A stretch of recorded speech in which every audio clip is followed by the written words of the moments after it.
Está confirmado. Então tá bom. Vocês me ouvem bem? Tá tudo ok? Imagem ok? Então tá certo. Então tá bom. Então tá bom. Senhor, muito obrigado por estarmos aqui de novo, Senhor, reunidos. Fala conosco. Derrama sobre nós tua graça nessa hora, para nós entendermos a tua palavra e pelo teu Espírito, Senhor, discernirmos aquilo que o Senhor quer nos mostrar. Que os nossos espíritos, mentes, estejam abertos para aquilo que o Senhor quer nos dar hoje, Senhor. E nós abrimos o nosso coração para te agradecer por esse tempo tão especial. Oramos aqui agradecidos em nome de Jesus. Amém. Amém. Muito bem. Antes de eu começar a ler o capítulo 4,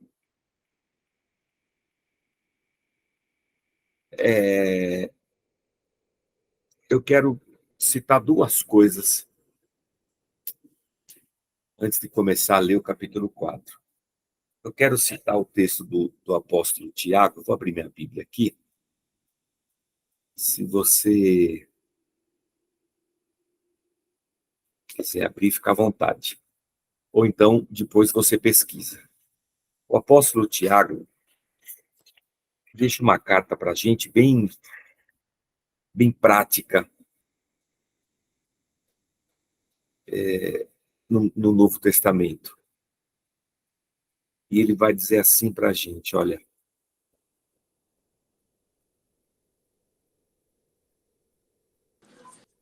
O apóstolo Tiago, o quê? Tiago, capítulo 1, versículo 12. Tiago, capítulo 1, versículo 12, ele vai dizer assim, olha. Bem-aventurado o homem que suporta com perseverança a provação, porque depois de ter sido aprovado, receberá a coroa da vida, a qual o Senhor prometeu aos que o amam. Ninguém, ao ser tentado, diga, sou tentado por Deus, porque Deus não pode ser tentado pelo mal, e ele mesmo a ninguém tenta. Ao contrário, cada um é tentado pela sua própria cobiça, quando esta o atrai e seduz. Então a cobiça, depois de haver concebido, dá à luz o pecado. E o pecado, uma vez consumado, gera a morte. Esse texto está citado no capítulo 5. Lá no capítulo 5, ele cita esse texto de Tiago. Mas por que você quis ler esse versículo aqui antes do capítulo 4 e não no capítulo 5, onde ele está? Por causa do capítulo 3. Ai, meu Deus. Como é que chama o capítulo 3? O pedido vergonhoso. E o capítulo 4, como ele chama? A conduta vergonhosa. Eu não sei se o nome dos dois capítulos chamou a sua atenção, mas chamou a minha atenção exatamente quando no capítulo 5 ele vai citar o apóstolo Tiago. Nós somos tentados pela nossa própria cobiça, os nossos olhos, né? Movidos pelo nosso interior, se deixam seduzir pelo pecado. E aí, essa cobiça, ela produz dentro de nós o pecado. Então, a cobiça, depois de haver concebido, dá à luz o pecado, ele fala no versículo 15. E o pecado, uma vez consumado, então você tem o pecado que é gerado dentro e que depois se materializa na ação. Jesus, quando nos fala no Sermão do Monte, ele lança luz nessa questão do pecado. Desculpa eu estar entrando assim num assunto que não está na leitura do livro aqui, só acho interessante. Até hoje ainda, dentro de uma tradição judaica, o pecado não é o que se pensa, o pecado é o que se faz. O pecado não é aquilo que eu produzi dentro. O pecado está nas ações. Nas ações. E quando Jesus vem no Sermão do Monte, Ele tira esse foco do pecado só no que eu faço e traz o pecado para dentro de cada ser humano. Então, se você odiar o seu semelhante, ainda que você não o tenha matado efetivamente com uma arma, se você o odeia de morte, o pecado já está dentro de você. Ainda que você não tenha adulterado com a mulher, se isso já dominou o seu pensamento, se dentro de você esse ato já aconteceu, então o pecado já foi concebido lá dentro. E Tiago, ele vem exatamente reiterar essas palavras de Jesus Cristo. E o que tudo isso tem a ver com o menino aqui, o filho pródigo, e o nome dos 2 capítulos? E o MacArthur coloca o capítulo 3 como o pedido vergonhoso. O menino ainda não foi para distante do pai, ele não pegou o dinheiro, ele não gastou com prostituta ainda, ele não teve nenhuma ação, ele só tem dentro dele o desejo. E ele pede para o pai, né? Pede a sua parte na herança.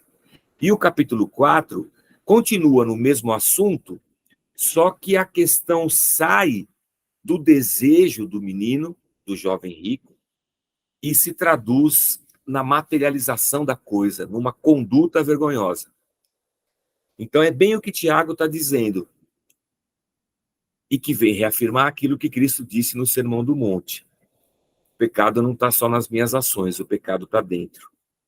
O que também vem corroborar com esse aspecto importante do Evangelho, com relação do Evangelho de Cristo, com relação a outra religião. Até mesmo com o cristianismo, quando a gente enxerga o cristianismo como uma religião que quer controlar as nossas ações, né? Que quer dizer o que pode e o que não pode. Mas essas regras não têm poder para agir dentro do ser humano, nas suas cobiças, nas suas intenções. Para que essa transformação aconteça de dentro para fora, é além da religião, é de outra ordem. É só o pecador encontrando em Cristo a sua morte e a sua ressurreição. É só numa experiência de um novo nascimento que, dentro de cada ser humano, algo novo e diferente começa a agir. Então, a nossa preocupação como igreja não é ficar xeretando a vida alheia e tentando impor regras do que pode e que não pode nessa igreja, nessa denominação, ou com relação a esse assunto. Mas o que nos cabe como igreja é buscar cada vez mais entender o Evangelho de Cristo à luz de uma teologia bíblica, Gênesis a Apocalipse. Nós buscarmos o conhecimento de Deus e então, a partir disso, na revelação do Espírito Santo dentro de cada um de nós, entendermos aquilo que desagrada, aquilo que vai contra a vontade de Deus, e assim, diagnosticando o mal lá dentro, a gente o confessa e pede para que Deus nos fortaleça, nos dê uma caminhada de santidade. Mas só um adendo assim a essa... Eu sei que vocês já sabem isso, mas não custa nada a gente repetir toda hora. Isso é importante. A conduta vergonhosa. Capítulo 4 começa simples, mas ele começa dizendo isso que eu falei para vocês. Ele vai chamar aqui, a primeira fase, logo na terceira linha do capítulo 4. Vimos a primeira fase no modo repreensível como o jovem tratou o pai. A segunda fase agora é pior, porque o rapaz vai partir, né, mundo afora, e vai cair na esbórnia e no pecado. Então, o MacArthur chama de primeira fase aquele momento em que o filho envergonha o pai, que é a parte dele na herança, aquilo que a gente viu no capítulo 3, e agora o menino vai dar à luz o pecado.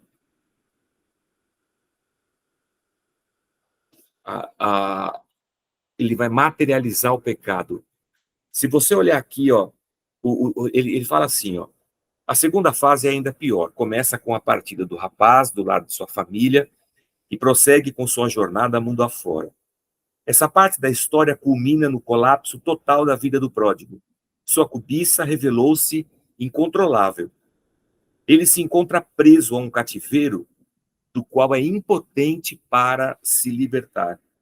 É o cativeiro do seu próprio pecado.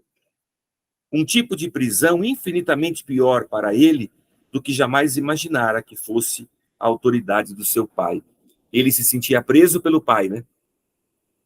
Mas agora ele se vê preso do cativeiro do seu próprio pecado. Mas você percebe que esse pecado ainda, numa questão de ação e pensamento, esse pecado ainda não está materializado, né? Mas o pecado já está dentro dele. E ele já se mostra completamente cativo do pecado que ele concebeu na sua cobiça interior. Então ele vai levar a cabo, ele vai pegar a parte dele do dinheiro, ele vai embora e ele vai materializar tudo aquilo que ele desejou dentro dele. Incrível isso aqui.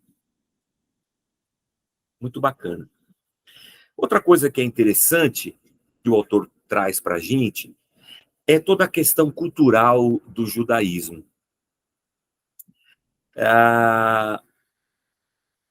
O filho não poderia tomar posse da herança até a morte do pai. Bom, isso é alguma coisa que na nossa cultura também faz parte, né? É só quando o pai morre que o filho pode efetivamente vender, por exemplo, um bem que o pai deixou para ele. Mas lá naquela cultura você tem a questão do jubileu que a lei de Moisés tinha estabelecido e que era uma ação de Deus para que um não enriquecesse muito em detrimento da miséria e de uma condição de pobreza do outro, em detrimento do outro. Então, de 50 em 50 anos, acontecia o ano do jubileu, onde as dívidas são perdoadas e as terras voltam para os clãs familiares. Então, ainda que o Alê tenha caído em desgraça, por exemplo, e ele passa as terras dele para o Marco, porque ele caiu em desgraça, então ele passando as terras para o Marco, ele se torna servo do Marco. E ele trabalha na terra que é dele, mas que não é mais dele agora, é do Marco. Ok, a vida segue. Daqui 50 anos, se o Alexandre estiver vivo, ele pega essa terra de volta. Se o Alê não estiver vivo, mas o primogênito dele tiver, essa terra volta para o clã do Alexandre. Volta para ele. Então, a herança, ela está intimamente ligada à família. E a família é um clã mesmo. Acho que esse é o termo. É uma sociedade patriarcal. O pai é a autoridade máxima daquele clã. E tudo ali pertence a eles, ao pai e aos filhos, e às esposas, é tudo deles ali. Então, eles vivem naquela terra, eles compartilham daquilo tudo, e o patriarca é o senhor daquilo. E aquilo vai passar para os filhos, e vai passar, óbvio, com a diferença da primogenitura, uma parte maior para o primogênito, uma parte menor para os outros, mas todos estão cobertos. E ainda que a desgraça venha, em 50 anos, aquilo tudo retorna. Para que a justiça se faça, né? O Alê pode ter passado por um tempo difícil, o Marco não.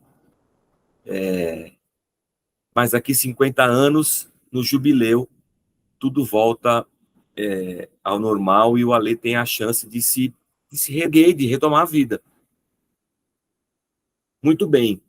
Dito isso, a gente entrando nessa questão patriarcal, do clã, da cultura, da própria lei de Deus que estabelece o ano do jubileu, da perspectiva da idade do pai, de que ele vai ter que morrer para esse menino dar cabo nessas heranças todas, é que o o autor vai falar assim na página 75, o parágrafo começa com: além do mais, por causa da tradição que proibia um filho de vender. Aí, se você for descendo, ele vai dizer assim, ó: o pródigo praticamente teria de vender seus direitos de berço em uma liquidação de garagem no mercado de futuros. Achei interessante isso aqui. Numa liquidação de garagem, porque ele vai ter que vender isso aqui a um preço baixo, porque daqui 50 anos quem comprou perde, e quem compra tem que esperar o pai morrer para poder tomar posse.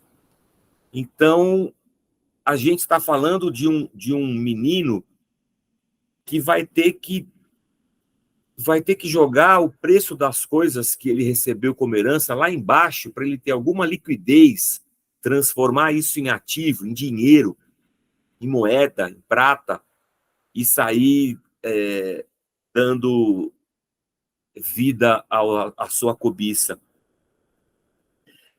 E aí o autor vai dizer assim: isso ilustra perfeitamente a tolice do pecador. Ele faz aqui um paralelo entre o filho e o pecador, né? Ele quer se afastar de Deus como o filho queria se afastar do pai.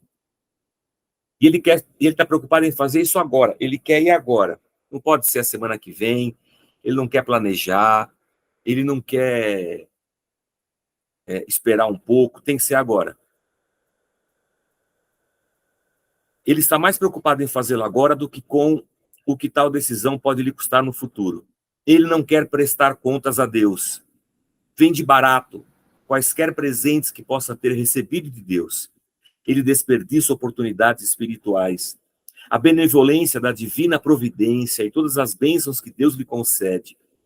Torce seu nariz para as riquezas da bondade, da indulgência e da paciência de Deus que deveriam levá-lo ao arrependimento. O caminho do pecado é esse. O que é pecado? É a atitude do homem em virar as costas para Deus. Foi isso que o filho fez. Essa é a metáfora. O filho vira as costas para o pai. Nós viramos as costas para Deus. E quando a gente faz, tem que ser agora. Por exemplo, vou voltar para o Jardim do Éden. Quando a serpente fala com a mulher poderia dizer assim: pô, legal, serpente, o que você falou aí. Você tem uma posição um pouco diferente de Deus, né? Então, vou fazer assim, serpente. Amanhã você me liga, eu vou conversar com Adão primeiro, meu marido. E aí, o que vai acontecer? Todo dia Deus passa aqui no jardim pela viração do dia. Então, eu vou conversar com Adão hoje, talvez não dê tempo mais, tá tarde. Amanhã, na viração do dia, a gente conversa com Deus. E aí, depois da manhã, eu passo um zap para você, para a gente resolver esse negócio desse pecado aí, dessa sedução que você está me fazendo, e aí a gente resolve. Tá bom? Deus abençoe, viu, dona Serpente, seu Satanás. A gente volta a conversar. Tá? Passar bem. Tchau, tchau. Não, né? O pecado, ele não é assim. Ele tem um caráter de urgência. E dentro desse caráter de urgência, ele não para pensar, para refletir, para fazer contas, para pôr na balança lucros e perdas. Ele não se abre ao pensamento, para o arrependimento. Quando o homem se vê escravo do pecado, ele perde completamente essa noção aí. E tudo tem que ser agora, tem que ser já. E tem que ser do jeito que ele quer. É muito interessante essa condição do pecador. Porque olha só, o homem se sente preso por Deus. Porque uma vez que o homem se entrega a Deus, ele já não pode mais pecar, então ele se sente preso. Então ele quer se libertar de Deus. Para se libertar de Deus, ele se torna escravo do seu próprio pecado. Parece que o homem não percebe que em qualquer situação o homem é servo, o homem nunca é um ser completamente livre na sua existência. Ou ele é escravo dos seus prazeres, e do pecado, ou ele é servo de Deus e da vontade soberana. Mas, numa tentativa de se libertar de Deus, o homem cai numa escravidão extremamente pior, se é que a gente pode chamar a nossa relação com Deus de escravidão, e não de paternidade, né? Mas saindo dessa relação com Deus, ele vai cair numa escravidão muito pior. E é o que acontece com o jovem, né? Ele está dentro de uma sociedade patriarcal, ele está dentro de uma cultura milenar, ele tem o pai como o senhor desse clã, tudo aquilo que está ali é dele, e ainda que as coisas piorem, daqui 50 anos as coisas serão restauradas, ele tem a bênção do pai, ele tem a bênção de Deus, ele tem a lei de Deus, ele tem tudo isso, mas ele se vê seduzido a jogar tudo isso fora para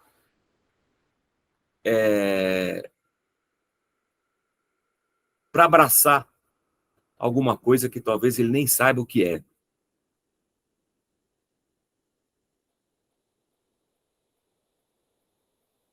Isso às vezes...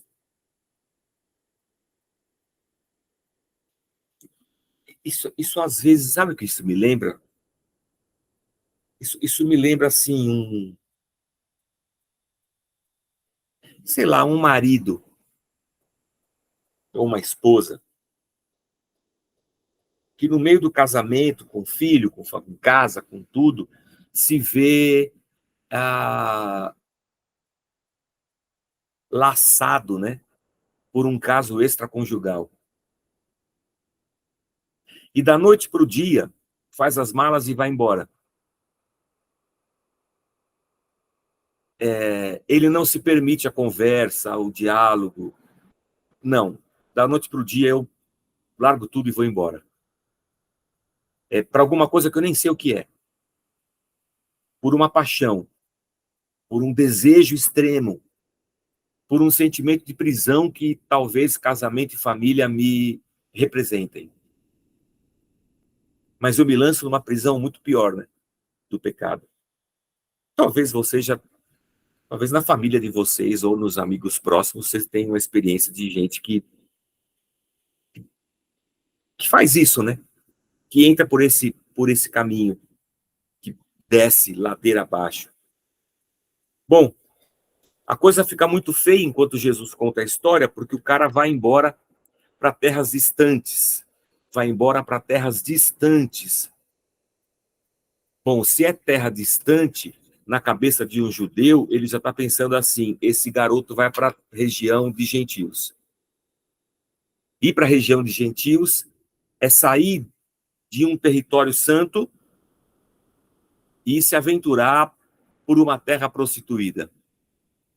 Eu vou me aventurar no meio da impiedade, do pecado. Então, conforme Jesus vai contando a história, a situação do pródigo vai sempre piorando, sempre piorando, sempre piorando. E aí, até o autor fala aqui, no segundo parágrafo da página 276, os mestres da lei e os fariseus deviam estar pensando algo assim a essa altura. Pensando o quê?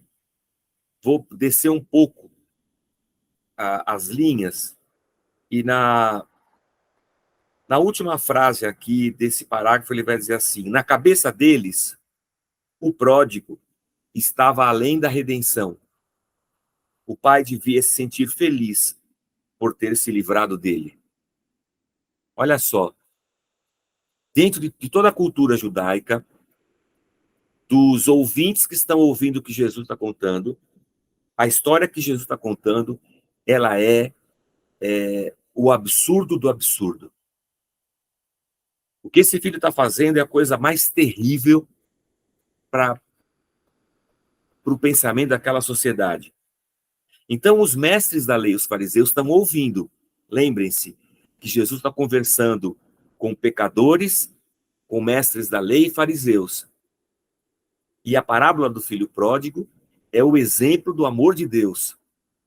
Só que o quadro que Jesus pinta do pródigo traz na cabeça de um mestre da lei, de um fariseu, de um religioso daquela época, a ideia de que para esse pródigo não tem redenção. Não era assim que os judeus pensavam, por exemplo, dos samaritanos? Cara, para samaritano não tem perdão. Samaritano não é... Deus não vai estar com eles. Pior do que samaritano é um publicano. Não, para publicano não tem arrependimento. Publicano, eu nem passo na mesma calçada, eu atravesso a rua. Então, dentro do judaísmo e da lei, você tinha essa ideia de que tem certo tipo de gente que não adianta, isso aí não tem jeito. Deus nunca vai perdoar essa pessoa. Então, quando Jesus pinta o cenário do pródigo, é para que as pessoas realmente tenham essa percepção, assim, isso aqui está perdido completamente. E aí o autor vai chamar a atenção do filho mais velho. Por que o mais velho não falou com o pai? Por que o mais velho não falou com o irmão? A parábola não conta, não abre nenhuma possibilidade de algum diálogo dentro dessa família. E o autor aqui vai jogar essa bola para cima e vai dizer assim que, cara, não é possível que o irmão também não esteja preocupado com o irmão, com os bens da família, com a herança. Será que não cabia aqui um conselho ou qualquer coisa? O que o autor vai chamar a nossa atenção é que o irmão do filho pródigo também não estava nem aí com o pai. Assim como o filho pródigo. Por isso que ele dá de ombro. É que se lasque. A minha parte está garantida, não está? Eu vou receber a minha porção. Então esse aí que se dane, ele que se lasque mesmo. E para eu desejar o mal do meu irmão, eu tenho que desejar o mal do meu pai também, porque meu pai vai perder, né? Vai perder o carinho, vai perder o filho, vai perder dinheiro. Então o autor vai dizer assim, ó, por enquanto repare, ele está lá no final, no último parágrafo da página 77. Essa cena é repleta de vergonha. Essa família era totalmente desequilibrada. Os filhos, seja o mais velho, assim como o mais novo, há um desequilíbrio aqui, há um pecado aqui dentro, há uma confusão, há um mal sobrevivendo aqui dentro. E isso aqui tem tudo a ver com o aspecto dos fariseus e dos mestres da lei que se achavam melhores do que os pecadores, né? E Jesus monta o cenário dando tiro para os dois lados. Ele vai mostrar o perdão de Deus para o filho pródigo e ele vai mostrar o pecado do irmão do filho pródigo, assim como também vai mostrar o amor de Deus por ele. Então a cena é montada de um jeito tal que não sobra para ninguém. Ele chama atenção também sobre o desperdício do filho pródigo. Está no meio da página 78 aqui, ó. Não chega a ser surpresa quando lemos no versículo 13 do capítulo 15, né, que é a parábola, que o filho pródigo desperdiçou os seus bens vivendo irresponsavelmente. Era nessa direção que a rebelião do pródigo estava levando desde o começo. A palavra grega para desperdiçar aqui é diascorpizo. Diascorpizo é uma palavra que evoca a ideia de separação do grão. Você já deve ter visto essa imagem. A gente não é do campo, né? Mas às vezes do Globo Rural, na propaganda, quando o cara tá com aquelas peneiras grandes assim, ele joga o café, o grão para cima, o vento bate, leva a palha e o grão volta, peneira o que não presta e vai ficar só o grão bom. É essa palavra aqui que tá usada nessa frase. O que o cara fez, o filho pródigo fez, foi jogar tudo para cima. Pegou o dinheiro dele, a herança dele, jogou para cima e foi para a galera. O desperdício é essa imagem. Imagina o filho pródigo pegando o dinheiro que ele tinha, jogando para cima e curtindo a vida. Foi isso que ele fez. Bom, aí a gente não pode continuar sem imaginar o que a palavra de Deus nos diz lá em Gálatas, capítulo 6, que o autor chama atenção aqui no meio da página 79. O que o homem semear, isso também colherá. Quem semeia para a sua carne, da carne colherá destruição. Então, foi isso que aconteceu. O jovem semeou a destruição, e é isso que ele vai colher. Pois bem, aí até na página 80, o quadrinho que tem do lado aí, ó, que sempre traz um texto, chama atenção a um texto, vai dizer assim, ó, sem querer ser duro demais, digamos que o pródigo teve exatamente o que ele mereceu. Colheu o que plantou, ficou sem nada. E a culpa era só dele. Gastou tudo com prostituta, gastou com bebedeira, sei lá com o que ele gastou naquela época, não sei como era. Hoje a gente até sabia, né? Saberia como. Mas ele torrou dinheiro com tudo que ele teve vontade. O dinheiro acabou. Ele ficou na miséria. E eu na miséria vou voltar para Deus? Não, ainda não. A história diz que naquele momento a terra que ele está passa por um período de fome. Aqui é aquela coisa assim, pão de pobre cai sempre com a manteiga para baixo, nada que está ruim que não possa piorar. Esse é o quadro. Além dele ter gastado tudo que ele tinha, a terra começa a passar por fome. E fome não é uma coisa, não é uma novidade para esse povo judeu, que passou por deserto, o povo, quando do cerco da Babilônia, as pessoas morriam de fome. Esse povo sabe o que é estiagem, sabe o que é fome. Esse povo sabe muito bem o que é isso aí. Quando você vai para a história de Israel, você vai ver o povo perambulando, fugindo da fome. Abraão fugiu da fome, Isaac fugiu da fome, Jacó fugiu da fome e foi para o Egito, lembra? Encontrar José, o filho, porque só no Egito tinha grão e comida. Então a fome era uma coisa assim possível e viva na memória dessas pessoas. Até o autor cita aqui, para nós é um negócio distante, porque a gente tem fast food para todo lado, né? Você tocar a campainha na casa de alguém, alguém vai te dar um prato de comida. Mas lá a situação estava difícil. Então, o que já estava ruim foi ficando bem pior. E os fariseus iam estar dizendo assim, bem feito, né, meu? É isso mesmo. Está colhendo o que plantou. E aí ele termina o capítulo assim, fim de festa. A vida daquele jovem tinha se tornado um pesadelo. Ele tinha tomado muitas decisões ruins e agora a mão da divina providência tinha tornado seus problemas mais difíceis do que ele poderia ter imaginado, por causa da fome, né? Isso era a vida no fundo do poço. Os mestres da lei, fariseus, ouvindo a história, sem dúvida, estavam chocados com a atrocidade que tinha se tornado a vida daquele jovem. Ele tinha deixado a casa do pai, ele tinha deixado Deus, ele tinha deixado o clã dele, ele tinha deixado o povo da aliança de Deus, ele tinha deixado tudo isso para trás. Um ótimo lar, um futuro brilhante, sob os cuidados de um pai amoroso, generoso, e agora chegou nesse ponto, sem amigos, sem família, sem esperança, uma terra estrangeira, sem ter para onde ir. A festa, com certeza, tinha acabado. É bem a cena de Adão voltando as costas para Deus, pecando, é expulso do jardim, e aí tem filhos, e um filho mata o outro. É fim de festa.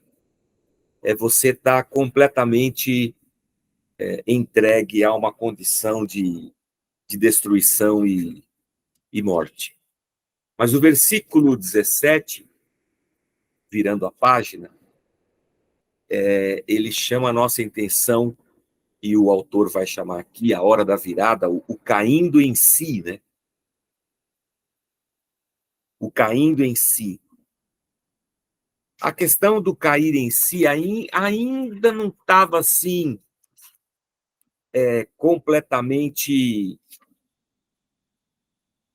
clara na cabeça do jovem. Ele vai primeiro tentar arrumar um emprego. Ele vai tentar arrumar um emprego e ele vai trabalhar servindo comida para porco. Essa é a história.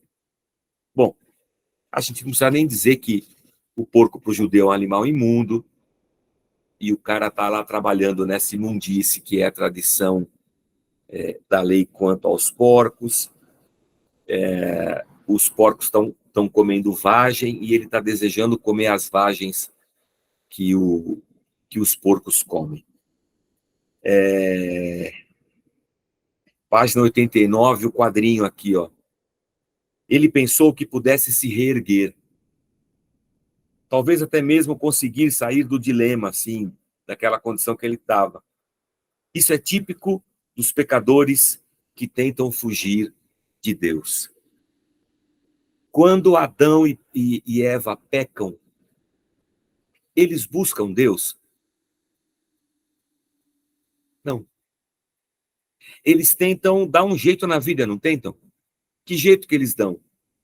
Bom, eles fazem uma roupa de folha e quando Deus vem, eles se escondem. Porque o ser humano tem essa perspectiva com relação a Deus. Não, eu vou conseguir me levantar, eu vou dar um jeito, eu vou resolver essa situação aqui. Eu estou falando da condição do pecado e da morte eterna, tá? Não estou falando de um ser humano que consegue virar e arrumar um emprego e melhorar de vida. Eu estou dizendo aqui de um ser humano que se volta contra Deus e acha que pode resolver a sua vida e dar solução para o seu pecado. O filho estava nessa condição aqui. Ainda não tinha caído completamente em si. Ele se vê lá alimentando o porco, tentando comer as lavagens, e quando eu estava lendo esse capítulo aqui, eu até escrevi aqui exército, para que eu não esquecesse. Quando eu servi exército, e a gente ia para o rancho é a cozinha, né? O rancho é o lugar que a gente come. Então a gente comia numas bandejas de aço inox, bandejão, e depois que você comia, você precisava, quando você saía com a sua bandeja, o garfo, a faca e a caneca eram suas. Você leva para o quarto, lava e guarda. A bandeja, você primeiro vai até o balde de lixo, eram esses tonéis de aço, que hoje em dia as igrejas modernas usam de púlpito. Eu já vi uns pastores pregando em cima desses latão de aço. E lá a gente jogava o resto da nossa comida. Depois você entrava na fila onde você jogava uma água na sua bandeja, lavava e colocava lá num tipo de um escorredor de louça, e ela ia para uma lavagem a quente lá, sei lá o quê. Por que eu lembro disso? Porque logo que eu servi exército, que eu entrei no exército, eu era um filhinho de mamãe, né? eu era um menino bem cuidado, bem criado. Quando eu cheguei lá, a comida me dava um asco, assim, um nojo. É até pecado falar assim de comida, né? Mas a comida era tão fedida, eu não sei o que eles punham lá, gente. Negócio assustador. Aí já era difícil de comer. E logo depois que você comia, você tinha que jogar o resto no tonel. Imagina, o batalhão que eu servi tinha, sei lá, uns 600 soldados. Aquele tonel de resto de comida, ele ficava ali no calor, todo mundo jogando. Quando você chegava nele, ele estava borbulhando, sabe? De fermentar a comida estragada. Quando você chegava lá perto para jogar a sua comida, aquele cheiro vinha, aquilo era uma desgraça. Você já comia pouco porque a comida não era boa. Jogava a comida naquele lixão lá e saía de lá. E eu lembrei disso porque tinha um dia da semana, um ou dois, que um criador de porco passava lá no quartel com uma picape e ele levava os tonéis. Ele chegava lá e levava os que já estavam cheios e deixava outros vazios. Então aquela resto de comida ficava 1, 2, 3 dias lá. E porco come, né, gente? Ele levava isso aí, chama de lavagem, né? Comida de porco. Ele levava isso aí para os porcos comerem, os porcos dele lá. E aliviava o quartel de produzir aquele lixo. E eu fiquei lembrando aquele fedor lascado na frente daqueles tonéis, os caras levando aquilo para os porcos deles. E isso aqui me veio à mente quando eu li esse capítulo e pensava no filho pródigo, a condição que o cara chegou. Sai da casa do pai e se vê agora no meio de um fedor, de uma condição de podridão, né? De resto, de lixo, de fundo do poço em todos os sentidos. E aí na página 95, no quadrinho de novo, o filho pródigo é um símbolo vivo de todo pecador que já viveu, incluindo você e eu. Página 95. O filho pródigo é um símbolo vivo de todo pecador que já viveu, incluindo você e eu.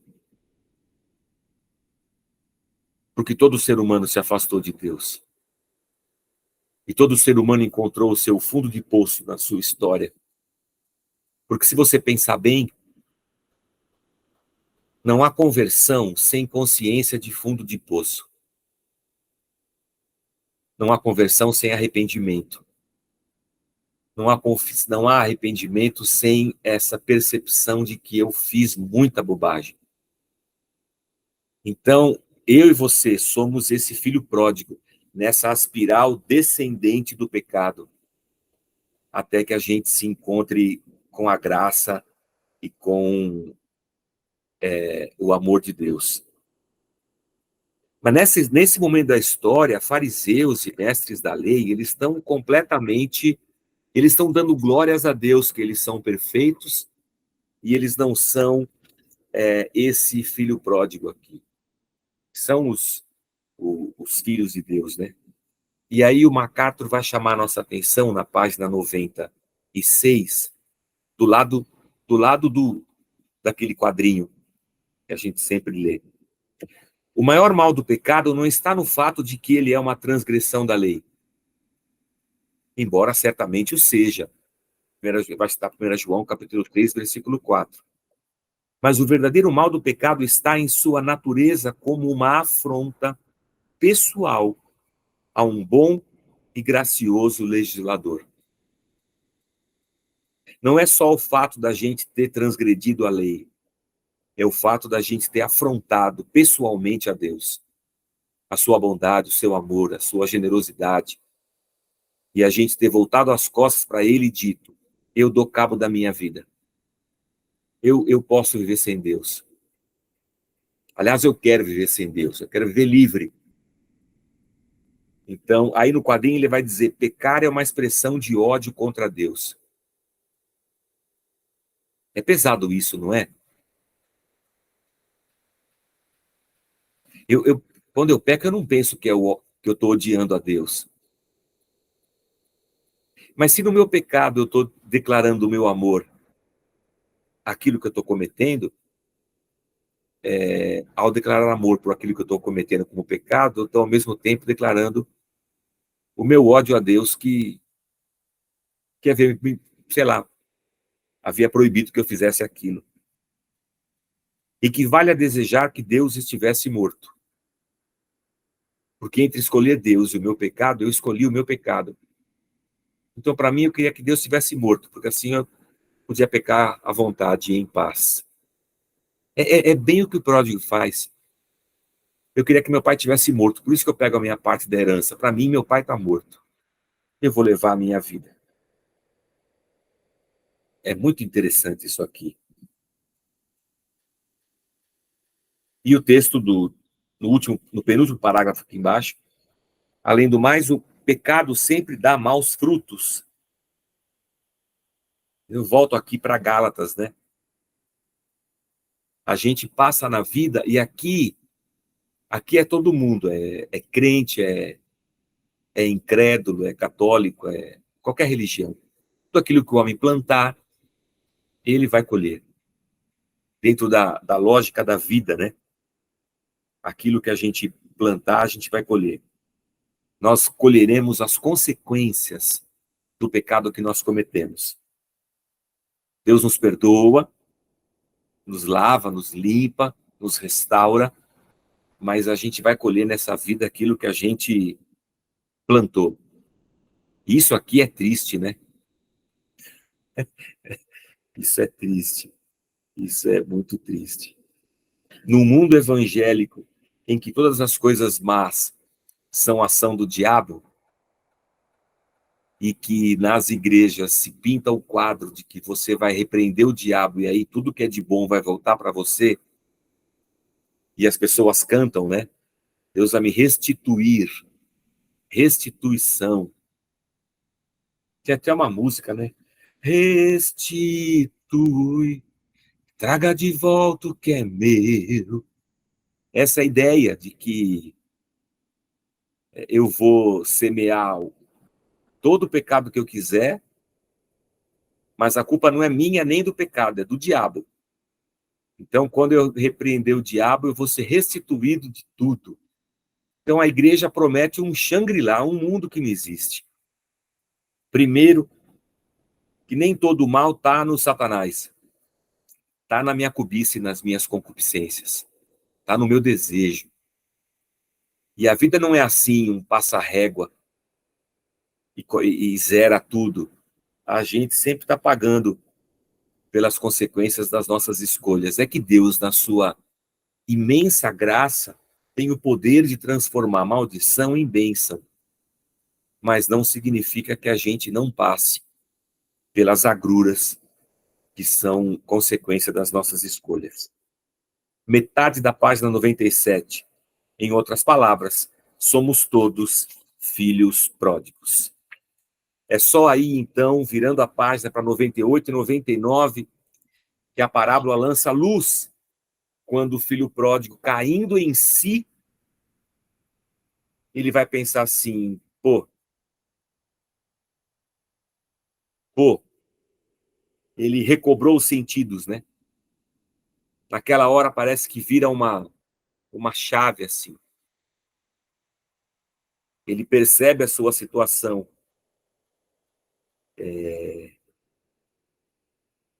Até esse momento, o filho pródigo está fora de si. Mas em um momento ele vai cair em si e vai dizer, putz, eu tenho um pai. Eu tenho um pai, eu tinha uma vida, eu tenho uma perspectiva, eu posso ir lá e pedir perdão. Pai, pequei contra ti, pequei contra Deus, pequei contra os céus, e eu quero voltar. Eu acho bacana esse cair em si, porque esse é o caminho da nossa fé cristã. Porque pela graça sois salvos. Mediante a fé, isso não vem de vós, é dom de Deus.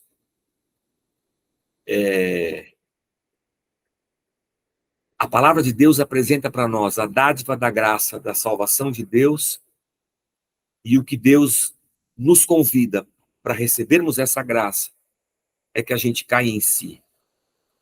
É o nosso arrependimento que nos coloca diante da misericórdia e do perdão de Deus. Não são as minhas ações, não são as minhas boas ações, não é a minha tentativa de religiosa, de tapar o sol com a peneira, de esconder o meu pecado, de fazer folha para cobrir o meu corpo. Não é tentar dar um jeito na minha vida, arrumar um emprego como filho pródigo. O que resolve mesmo a minha vida é eu cair em si e reconhecer o meu estado e pedir perdão. Ô, gente, não é assim também todo o movimento da vida? Não é assim também que a gente descobre a graça do amor dentro do relacionamento conjugal, por exemplo? Quando eu me permito cair em si e dizer assim: putz, eu errei com a minha mulher, vou lá pedir perdão para ela. Amor, você tinha razão, eu estava errado. Ou para o irmão da igreja, ou para o seu pai, ou seu irmão de sangue, seu cunhado, olha, pô, estava errado. Como é difícil para nós, os seres humanos, como é difícil para nós esse cair em si. A gente foge disso, e o filho pródigo está fugindo disso. Ele tentou arrumar um emprego, tentou comer as vagens dos porcos, ele fugiu dessa perspectiva de voltar para a casa do pai e dizer assim, errei, pequei. A gente é duro nisso aí. E eu acho que, desculpa estar falando de casamento hoje, não é encontro de casais, mas sempre que eu penso que Deus compara, o único amor que Deus compara ao amor dele pelo ser humano é o amor do marido pela esposa, né? Então, marido, amai vossas mulheres como Cristo amou a igreja. Eu tenho para mim, gente, que talvez esse seja... eu sei que amor de mãe é um negócio do céu, tá? Amor de mãe é um negócio do céu, mas o único amor na Bíblia que é comparado ao amor de Cristo e de Deus pelo pecador é o amor do marido pela esposa. Então eu tenho para mim que o casamento é um terreno sagrado. O casamento é um terreno sagrado. Porque é lá dentro que esse amor, que é o amor de Cristo pela igreja, é lá dentro que esse amor se manifesta, se move. É ali que esse amor, eu vou chamar aqui de amor espiritual, tá? Eu vou chamar desse amor milagre, desse amor transcendente, desse amor poderoso. É lá que ele se materializa. E talvez por isso que seja tão difícil a gente pedir perdão, como era difícil para o filho pródigo. Como é difícil para o ser humano se arrepender e pedir perdão para Deus. E dizer eu estava errado. E o ser humano foge disso. O marido foge disso. A mulher foge disso. Mas o texto, a parábola vai chamar a nossa atenção, que na nossa caminhada de fé cristã, o cair em si é um exercício que tem que ser diário na vida da gente. O reconhecimento da nossa condição, do nosso estado de pecado, e a abertura para o arrependimento e para receber perdão e dar perdão, isso é a nossa vida, a nossa caminhada. E eu encerro aqui o capítulo 5 e a nossa jornada, lembrando aqui de uma frase de um pastor, nos encontros que eu participava num grupo de discipulado pastoral, em que o pastor induzia a nós, pastores, a conversarmos uns com os outros e desenvolvermos uma amizade profunda, porque ele falava assim, é melhor você aqui compartilhar as suas fraquezas do que depois você tem que confessar os seus pecados. Então, esse cair em si e reconhecer, pois isso aqui é uma fraqueza minha, deixa eu compartilhar com meu irmão, pedir para ele orar comigo, deixa eu acender o farol amarelo aqui, deixa eu me cobrir com o sangue de Cristo, deixa eu clamar ao Espírito Santo, porque se eu sou fraco aqui, isso aqui é um lugar que eu posso cair. E antes que eu caia e produza consequências ruins para a minha vida, eu já vou abrir meu coração e vou compartilhar minha fraqueza. Esse meu amigo, esse meu irmão amigo vai me ajudar em oração. Achei isso muito bacana, né? Esse reconhecimento que nós temos que ter das nossas fraquezas, dos nossos pecados, para que a graça de Deus se mova sobre nós. E a gente, então, viva o verdadeiro evangelho, né? É isso aí. Quando a gente olha para a história, Marco, do ser humano. Adão se volta contra Deus. A gente tem toda a história de Israel acontecendo. A gente entra no período do silêncio profético, né? 400 anos entre o Velho e o Novo Testamento. Vem o Novo Testamento, o Império Romano. O Império Romano dá lugar à cristandade, o tempo em que todo o domínio romano se transforma em domínio da igreja cristã, e a gente entra na Idade Média com a igreja dominando o mundo ocidental, com todos os seus desmandos, com toda a opressão que a igreja produziu, a nossa igreja, a igreja cristã, perseguição à bruxa, matando, inquisição, loucura. O que a gente fez foi loucura. Isso fez com que o mundo olhasse para essa igreja e não quisesse Deus. E aí a gente vai saindo, ainda dentro da Idade Média, no Renascimento, você tem as ciências crescendo, a arte, você tem os pensadores, a retomada da filosofia, e você tem esse homem tentando se libertar de Deus, porque na cabeça deles Deus é aquela opressão da Idade Média da igreja. Aí você tem Darwin, com o darwinismo falando da evolução do ser humano. Você tem nos anos de 1800 a perfeita sensação de que esse ser humano que fora oprimido por Deus e pela igreja pode se libertar e finalmente ser feliz. Ele está evoluindo. Aí vem o positivismo e essa tendência, a gente pode tudo. É depois das 2 guerras mundiais que o ser humano entra num sentimento de terror, né, no existencialismo. A gente não consegue, né? A gente é um ser humano, a gente é um poço de maldade. E a gente chega nesse momento aqui da história em que está cada um por si tentando resolver a sua vida. Mas o ser humano sempre achou que Deus era um castrador. O ser humano sempre imaginou Deus, dentro desse Deus cristão, como um Deus ruim, mau. E viver debaixo desse Deus é muito ruim, porque eu não posso fazer nada.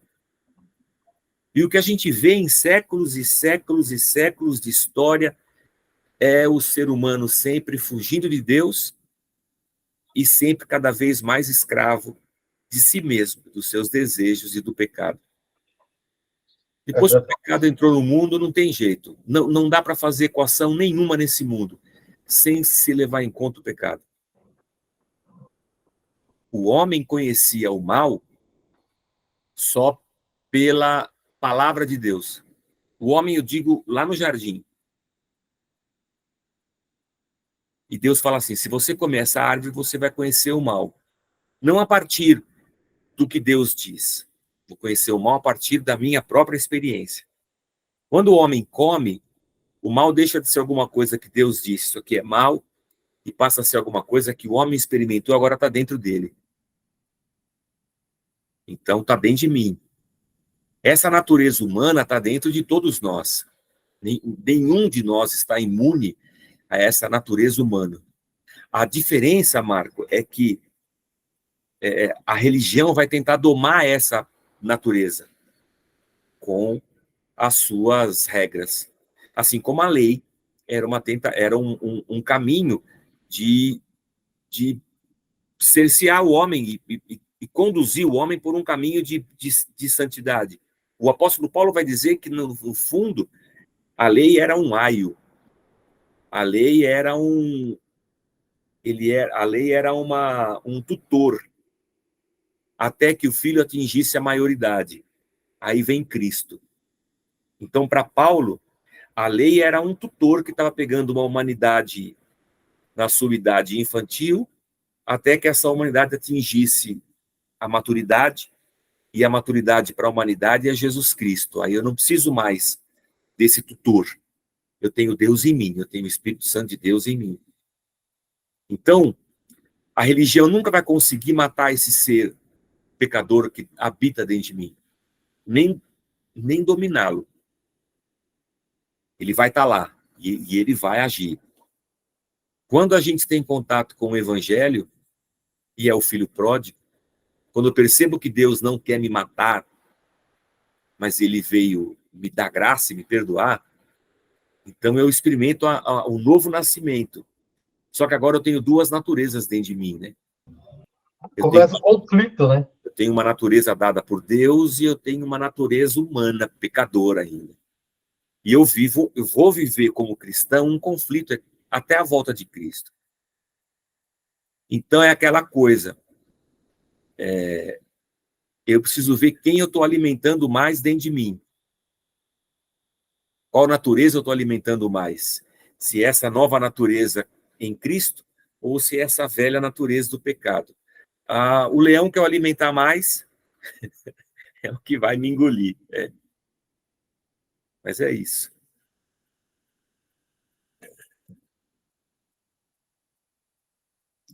Acho que é isso, então.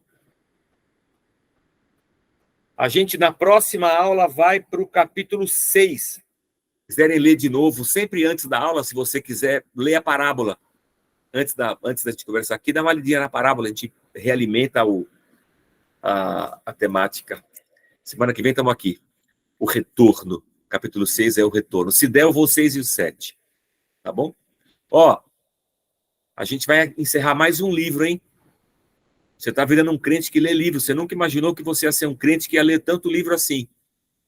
Estou gostando muito de vocês. Vocês estão de parabéns. Fico muito feliz. Muito boa semana. Bom fim de semana aí. Boa semana. Boa noite, boa noite. Boa noite.